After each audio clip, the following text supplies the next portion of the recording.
January 9th, 2019. San Antonio, Texas. The gated community of Anaqua Springs. $1 million homes. Around-the-clock security. Surveillance cameras everywhere you look. People pay a fortune to live here because they believe it's one of the safest places imaginable. Just after 9 o'clock in the morning, a call comes into emergency services. The owner of one of the homes sounds frantic. He tells the dispatcher that his girlfriend has just shot her 2 daughters and then taken her own life. Officers rush to the scene and find the homeowner standing on the manicured lawn outside the mansion. He appears overwhelmed, covering his face with his hands. But almost immediately, responding officers notice something that stands out. There isn't a single tear on his face. Inside the home, on the second floor, detectives discover the bodies of 37-year-old Nicole Olsen, 16-year-old Alexa, and 10-year-old London. A handgun is lying beside Nicole. There's just one problem. The weapon doesn't belong to her. It belongs to the same man who is now standing outside, putting on a display of grief. Then something happens that completely changes the direction of the case. The screen of Nicole's phone suddenly lights up. A routine message arrives from a co-worker at the salon. Your client is already here. Think about that for a moment.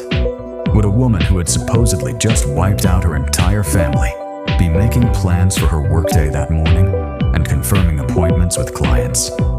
How did one of the most secure homes in Texas become the scene of such a devastating crime? And why did the only surviving adult offer investigators a fully formed explanation from the very beginning? To answer those questions, we need to find out who exactly came together under this roof and what secrets they had been keeping. To understand how these people ended up living in the same house, we need to go back several decades. What we find are 2 completely different worlds that, under normal circumstances, never would have crossed paths. Let's start with the woman. Nicole Olsen was born in 1981 and learned very early what it meant to lose the people closest to her. In 1988, her father passed away from a fatal overdose involving prohibited substances. In 2001, her mother died from heart disease. Life forced Nicole to grow up fast. At 15, she became a mother to her son, Skylar. 2 brief marriages followed. First came James Nobles, then Carlos Montes, a United States Marine. After her divorce from Carlos, she continued raising her older daughter. Later, she entered a relationship with Hector Briviescas, and together, they welcomed her younger daughter. Life seemed determined to test this family at every turn. At one point, unpaid child support obligations connected to her first marriage grew to $24,000. Nicole took whatever work she could find. She spent time working the register at a Mexican restaurant, where part of every paycheck was automatically withheld to help cover the debt. Eventually, she trained as a cosmetologist. For the next 10 years, the mother of 2 daughters practically lived at salons by JC. She worked double shifts, triple shifts. She pushed herself to the limit, supporting herself, her son, and her daughters through hard work alone. Every dollar she earned came from long hours, determination, and a refusal to give up, no matter how difficult things became. Now take a closer look at the man who was standing on that lawn that January morning. Charlie Wheeler was born in 1986 into a wealthy family from Fredericksburg, Texas. His parents owned a massive ranch and made millions through oil industry contracts. Charlie dropped out of college during his freshman year and followed in his father's footsteps into professional rodeo. Later, he used his winnings to launch a security company that worked with oil production businesses. By the age of 24, he had successfully sold his first company, started another one, and reached an astonishing level of income, reportedly bringing in around $160,000 a day. Money seemed to solve every problem in his life.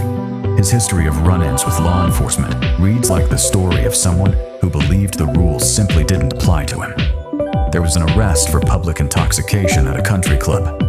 Then came a drunk driving incident.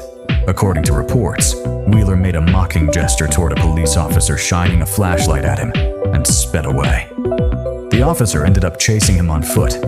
When Wheeler was finally stopped, he refused a breath test and couldn't successfully count backward from 30 to 10. Yet for reasons that remain unclear, the case fell apart. Incidents at hotels followed the same pattern. Arguments, disturbances, a night spent sobering up, and then very little consequence. Every time, the result was almost identical. Charges were dismissed, reduced, or replaced with minor fines. Keep that in mind. For years, this was someone who repeatedly crossed legal boundaries, and the system seemed willing to look the other way. What do you think that does to a person's mindset? Does it create the belief that there are no real consequences? That anything is allowed? That brings us to an obvious question. What could possibly connect the heir to an oil fortune with a hairstylist who had spent her entire life relying on her own hard work? Their paths crossed in 2016. Charlie came across Nicole Olsen's social media profile. At the time, she was helping promote a watch and jewelry brand she had launched with several friends. The millionaire sent her a direct message on Instagram. That simple message turned into conversations.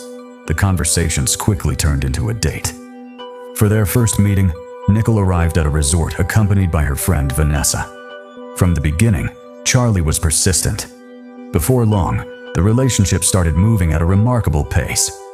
In April 2017, Charlie purchased the same mansion in Anaqua Springs that would later become the focus of investigators. The property measured roughly 4,500 square feet and featured a swimming pool, private security, and strict gated access. Not long afterward, Nicole moved in with her daughters. From the outside, it looked as though she had finally achieved financial stability after years of struggle. Charlie offered her the opportunity to quit working entirely and live off his income. Nicole refused. She continued taking shifts at the salon and maintained her own source of income. And honestly, that detail matters. Even with all the money surrounding her, she chose to keep working. It was almost as if she instinctively understood that becoming completely dependent on one person carried risks she wasn't willing to take. So while the mansion, the security gates, and the luxury lifestyle may have suggested stability, Nicole continued building a safety net of her own. The first warning signs showed up pretty quickly. During one professional photo shoot, Nicole arrived with a noticeable bruise under her eye. She tried to cover it with makeup, but it was still visible. When her friend Vanessa asked what happened, Nicole brushed it off. She casually mentioned that she and Charlie had gotten into an argument, then immediately changed the subject. That same summer, the couple celebrated their anniversary at a hotel in Galveston. The trip ended badly. An argument escalated to the point that hotel security stepped in and removed Charlie from the property. Think about how a reasonable person might handle that situation. Most people would gather their belongings and leave. Charlie did that too, but he took it a step further. He packed up his things, grabbed Nicole's luggage, took her cell phone, got in his car, and drove away. He left her completely alone in an unfamiliar city with no way to communicate. Nicole eventually made her way to a friend named Monica. The two talked for 17 straight hours. Nicole cried. She described ongoing humiliation and constant emotional pressure. More importantly, she made a firm statement. "I'm leaving him." At least that was the plan. The very next day, she boarded a flight and returned to the mansion. After that conversation, Monica disappeared from Nicole's life entirely. As time went on, Charlie's control only became more apparent. In January 2018, Nicole and Vanessa went to a basketball game together. While they were out, Charlie repeatedly called Nicole's phone, over and over. Eventually, he demanded that Vanessa get on the line. Then he delivered a chilling comment. "You're lucky I even let her go with you." Later that evening, the two friends headed to a jazz club. The calls started again. Charlie had tracked their new location and ordered Nicole to come home immediately. That summer, Vanessa visited the couple at the Anaqua Springs mansion. The two friends were relaxing in the hot tub when Charlie suddenly walked into the backyard, visibly furious. The reason was almost unbelievable. Someone had dropped a piece of pepperoni on the kitchen floor. Charlie ordered Nicole to get out of the water and clean up after her daughters.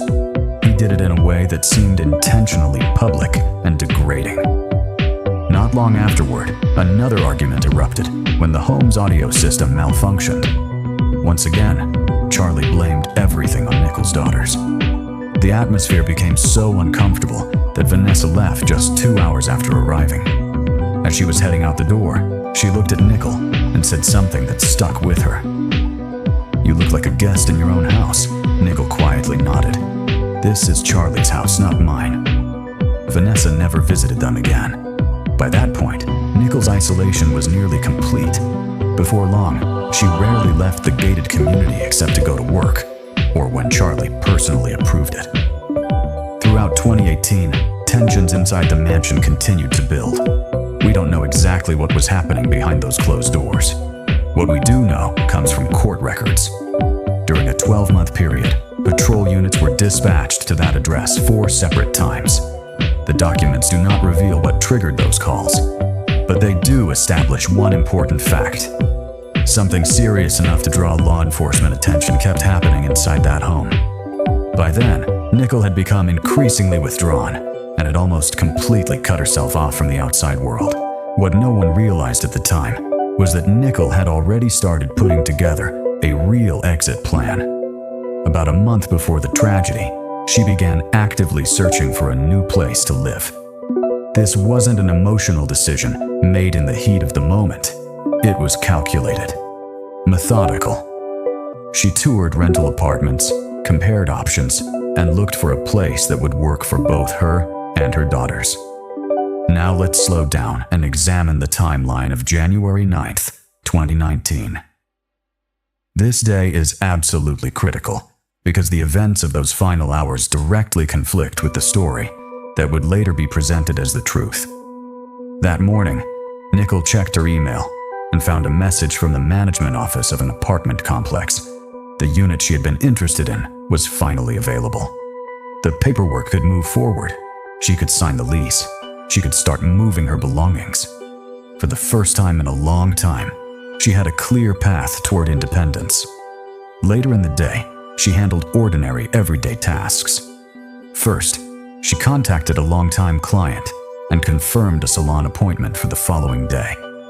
Then, she spoke with her coworker Bethany about schedules, shifts, and upcoming work plans. At around 9 o'clock that evening, Hector called. As the father of London, he wanted to talk about plans for the future. The next day, a casting event for a popular television talent show was being held in the area, and London had been excited about the opportunity to participate. Nicole and Hector discussed the pros and cons. After talking it through, they decided it might be better to wait a little longer before pursuing the audition. Then, 10-year-old London took the phone herself and happily chatted with her father. Take a second and think about all of that. Does this sound like someone preparing to end her own life just a few hours later? Look at the facts. Nicole was reserving her station at the salon. She was discussing future opportunities for her daughter. She had confirmation that a new apartment was waiting for her. Every hour of the following day was already planned. By all appearances, she had taken concrete steps toward leaving Charlie for good. As Thursday evening continued, everything seemed normal. The atmosphere inside the house appeared calm. Nicole exchanged messages with Vanessa and chatted with several other friends and acquaintances. No one noticed signs of panic. No one noticed despair. Nothing in her messages suggested that anything was seriously wrong. Then, late that night, Charlie came home. According to later statements, that was when a major argument broke out. The calm was gone. The disagreement was significant enough that Charlie would later describe it to investigators as extremely serious. Not long afterward, he started his vehicle and drove out through the gates of the community. According to his original account, he was heading to stay with a friend for the night. And this is where the story begins to raise some difficult questions. He left behind a woman he had supposedly just had a major argument with. He left behind Alexa and London. Then, after putting distance between himself and the mansion, he pulled out his phone. Instead of simply going to sleep or staying with friends, he began searching through his contacts for the phone number of Nicole's brother. And from that moment forward, a chain of strange late-night events begins. a sequence of decisions and actions that even today is difficult to explain through ordinary logic. The surveillance cameras at the community exit quietly capture Wheeler's vehicle as it leaves the property. So yes, Charlie really does drive away. And this is where the story becomes especially interesting, because now we move into the world of digital evidence. Cell phone data and communication towers don't have opinions. They don't forget details. Unlike people, they generally leave a trail that can be reconstructed. Everything we know about the rest of that night comes almost entirely from phones, messages, and digital records. After leaving the community, Charlie doesn't settle in for the night at a friend's house. Instead, he launches into a wave of text messages. He begins sending messages to Nicole, to both daughters, and to Nicole's brother, Justin. The theme remains remarkably consistent. According to Charlie, he is deeply concerned about Nicole's emotional state following their argument. Take a step back and look at that situation from the outside. You have just left the house. You're telling family members that your partner may be experiencing a serious emotional crisis. Alexa and London are still inside the home. If the situation is truly that urgent, why spend the night sending text messages? Most people would either turn the car around and go back immediately, or contact emergency services and request a welfare check. Instead, Charlie continues creating a written record of his concern through text messages. Then a detail appears in the digital timeline that changes the entire perspective. A message arrives on Charlie's phone from Alexa's number. The text reads, "Are you here?" I think she's talking to herself. A frightened face emoji appears at the end of the message. Think carefully about that text. Why would a teenager ask whether the homeowner was inside the house when he had supposedly just left after a major argument? And notice how neatly those words fit into the explanation that would later be offered about Nicole's mental state. Phones record messages. They do not record who was physically holding the device at the moment a message was sent. Technology can show that a text was transmitted. It cannot always identify the person who typed it. As the clock moves closer to 11 o'clock that night, activity shifts to Nicole's phone. Exactly 5 outgoing calls are placed. The first call goes to Charlie's mother. She doesn't answer. The remaining 4 calls are directed to emergency services. Take a moment to consider that. 4 separate attempts are made from Nicole's phone to reach emergency dispatchers. Only one of those calls successfully connects. A dispatcher answers. But there is complete silence on the line. No shouting, no conversation, no whispers, no sounds that clearly explain what is happening. Before the call can be fully traced, the connection is lost. The call ends before operators are able to determine the caller's precise location. No return call is made by dispatch. Morning arrives on January 10th. At 7:30 a.m., Charlie reaches out to Nicole's brother once again. His message reads, "Have you heard from her? Should I call the police?" He waits another hour and a half. Only after 9 o'clock the next morning does his vehicle return to the property.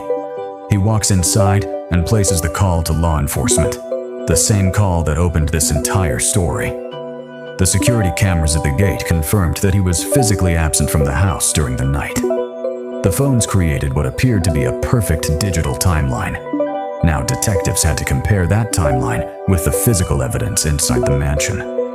And this is where the investigation begins taking turns that many observers found difficult to understand.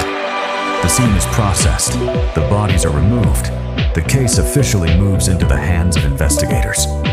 Bexar County Sheriff Javier Salazar steps in front of reporters. He identifies Wheeler as a person of interest.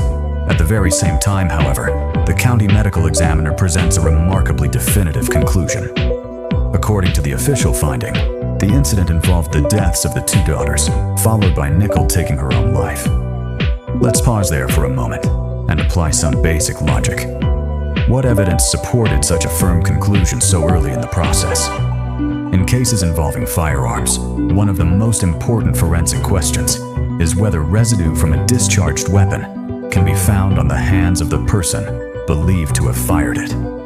Were tests performed on Nicole's hands? Were similar tests conducted on Charlie when he returned the following morning? Authorities never publicly released those results. No document was ever presented to the public showing definitive proof that Nicole had physically fired the weapon. There's another critical detail we need to keep in mind. The firearm was legally registered to Charlie Wheeler.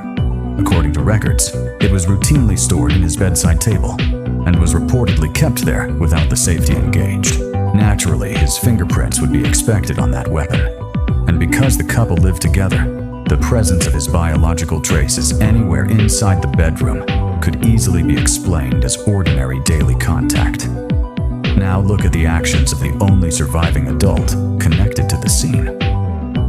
Rather than actively assisting investigators and answering questions, Charlie quickly hired attorneys. He declined further cooperation with investigators. But what stands out even more is how he interacted with the families left behind. Just hours earlier, he had been sending message after message, expressing concern about Nicole's emotional condition. Now, according to those close to the case, he completely withdrew. He never reached out to Carlos or Hector, the fathers of Alexa and London, to offer condolences. Nothing. No call. No message. No contact at all.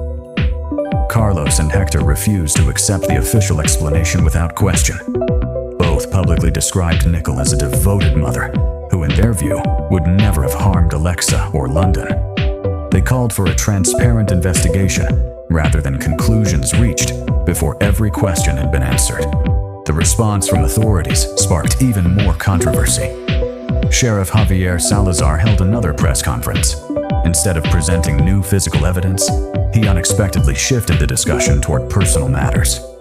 During the briefing, he suggested that in a final phone conversation, Nicole had raised questions about Hector's paternity. Think about how unusual that was. The county's top law enforcement official was publicly repeating an unverified claim, while a grieving father was searching for answers about his 10-year-old daughter. Later, Salazar walked back those comments after no supporting evidence emerged. The incident revealed something important about the direction of the case. Rather than easing concerns, it created new ones. Questions from family members and journalists continued to grow. Access to investigative materials became increasingly limited. New information slowed to a trickle, and Wheeler's status as a person of interest remained frozen in place. No major changes, no public resolution. Which leaves us with a challenge the investigation never fully addressed: to take the digital trail from that night and compare it with the physical realities of what happened inside the house. Now let's place the cell tower records alongside the physical layout of the second floor. We're back on the night of January 9th, 2019. A man steps through the front door of the mansion. By this point, Nicole already has confirmed approval for a new apartment. She no longer depends on anyone else's money. She finally has a way out. An argument begins. A person who had spent years navigating problems through influence, connections, and financial resources is suddenly faced with direct resistance. The system of control that had defined the relationship appears to be breaking down. The confrontation escalates. At some point, gunfire erupts. 3 people collapse to the floor, and all 3 are ultimately found on the same level of the house, not far from one another. And according to the questions that would later surround the case, this is the moment when the scene may have begun taking on a very different significance, because someone would need the facts to fit a particular explanation. Look at the situation through the lens of simple logic. If you're leaving a home because you're genuinely concerned about the unstable behavior of your partner, knowing Alexa and London are still upstairs, would you leave a loaded firearm within easy reach? Most people experiencing real concern would instinctively take the weapon with them, or at least secure it somewhere inaccessible. Yet the firearm remains exactly where it would later become a central piece of the official narrative. Then the phones enter the picture. Who physically unlocked Alexa's device and sent the message about someone talking to herself? If a frightened teenager was truly hiding and urgently typing that text, why were all 3 individuals ultimately found together without any obvious indication of an attempt to flee. A touchscreen doesn't preserve fingerprints on a virtual keyboard. The message exists. The identity of the person who typed it is another question entirely. And that digital trail fits remarkably well with the later explanation that Nicole had suddenly suffered a mental breakdown. Then we come to what may be the most unsettling part of the timeline. Think back to those 4 silent calls placed to emergency services. Were they the final attempts of an injured woman trying to reach help?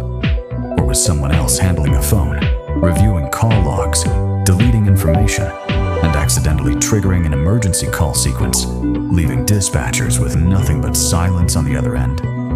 Those questions have fueled debate ever since. At some point, the firearm is found positioned beside Nicole's body, and only after every piece of the scene appears to be in place does a vehicle engine start outside. Moments later, that vehicle passes through the community gates. The surveillance cameras recorded leaving the property compare those two realities for a moment. A person cannot storm out after an argument, drive away, and at the same time be responsible for events that had already unfolded inside the house. Digital evidence is unforgiving when it comes to timelines. The security footage shows Charlie leaving after the critical events had already occurred, not before. From that point on, the activity shifts outside the gated community. Throughout the night, he continues sending message after message, building the image of a worried partner, while inside the mansion, the scene remained unchanged.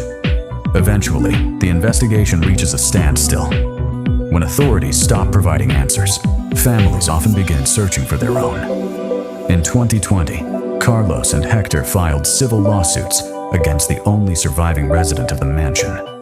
Their claim was straightforward: negligence and reckless conduct that they believed contributed to the deaths of Alexa and London. Their argument focused on the contradictions in Charlie's own account.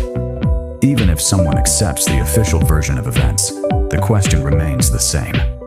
Charlie repeatedly told others that Nicole was in severe emotional distress. He claimed to be deeply concerned about her behavior. He also knew Alexa and London were inside the home, yet he allegedly left a loaded firearm behind. The families argued that creating such a situation raised serious questions on its own. Law enforcement offered no public response. As frustration grew, the families turned to Project Cold Case, a nonprofit organization that connects families with experienced investigators to review unresolved cases. With official answers becoming harder to obtain, relatives pursued every legal avenue available in an effort to keep the search for the truth alive. The pressure reaches its peak on Thanksgiving, one of the most important family holidays in America. Hector chooses that day to make his frustration public. He organizes a protest outside the police department, demanding transparency and a real review of the physical evidence. But the department does not move. Years have passed, and the case involving 3 bodies inside a secured, gated community still remains officially unresolved. The medical examiner's conclusion about Nicole taking her own life after the deaths of her daughters has never been backed publicly by the kind of forensic proof many people expected to see. And the man whose fingerprints could legally appear throughout that bedroom, simply because it was his home, remains free. We started this story inside Anaqua Springs, a place built around security cameras, guarded gates, and the promise of protection. That is the bitter irony here. The system worked, just not in the way people imagined.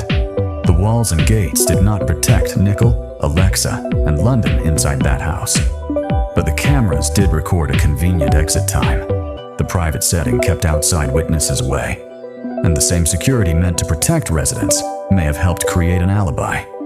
That is where the confirmed facts end, behind closed Texas case files. Trust the logic. Check every detail. And never accept convenient coincidences at a crime scene.